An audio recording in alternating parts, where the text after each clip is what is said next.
Week 2, Video Observation Journal 1. After reading, studying, and implementing the Autism Program Environment Rating Scale Self-Assessment Companion Tool for Preschool and Elementary Revised Version, during an observation of a 1st through 4th grade autism spectrum disorder class, the details observed that were relative to the criteria on the form were: the learning environment is much more than classroom setting design.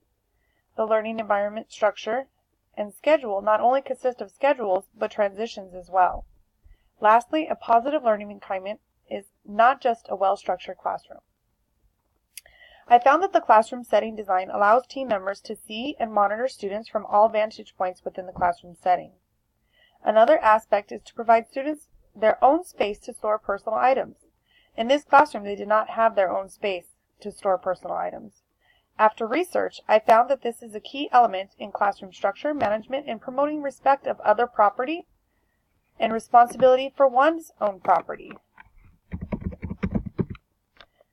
Lastly, the physical boundaries within the classroom enable students to know what each area is designed for. During my observation, these areas were clearly marked with labels and images that were sectioned off with shelves to hold materials, shelves to hold books, and furniture to foster designed activity and comfort. Through my observation, I found that the teacher implemented schedules and/or written instructions that were provided in a variety of formats: pictures, written. Several students had individual schedules to support transitions.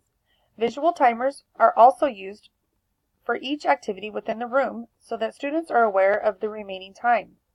Also, students were prepared for transition, possible disruptions, changes in routines, unexpected transitions, and/or unstructured periods of time through front-loading, visuals, and consistent review of social stories. A positive learning climate is where staff models and promotes positive, respectful, and warm interaction through language, eye contact, and turn-taking. I also noticed the use of PECS that was demonstrated positively, respectfully, and warm, with verbal responses paired with images, eye contact, and appropriate body language. Staff, mainly the teacher, consistently acknowledged students' efforts and used effective approaches to acknowledge such effort. A token board economy was used to praise desired behaviors, praise, like good job, high fives, and approval. Lastly, all staff were fully aware of student engagement levels and responded to off-task behaviors in a timely manner. Redirection, verbal prompts and PECs, and processing time was used until students became re-engaged in the activity. The aspect of the classroom that was most appealing to me was how all staff promoted a positive learning climate. This was when staff modeled and promoted positive, respectful, and warm interaction through language, eye contact, and turn-taking. Students responded very well to this, and some even made eye contact back without verbal or gestural prompts.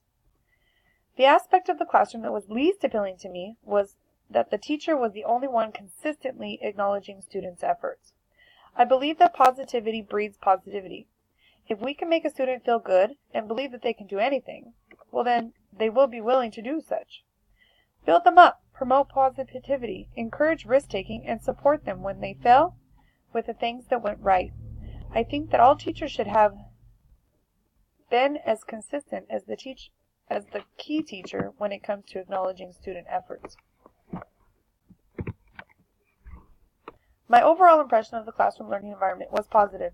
I truly enjoyed my time in the classroom. Staff and students alike were welcoming and kind. I could see the staff within this classroom promoting a school family culture. Students were engaged, participating, and there were few behavior problems. I've been in a lot of classrooms, from general education, resource rooms, special education, and specialty classes like this ASD class, and I would have to say that this was by far my favorite. It was a great visit, and I was able to gather some fantastic strategies for my own teaching toolbox.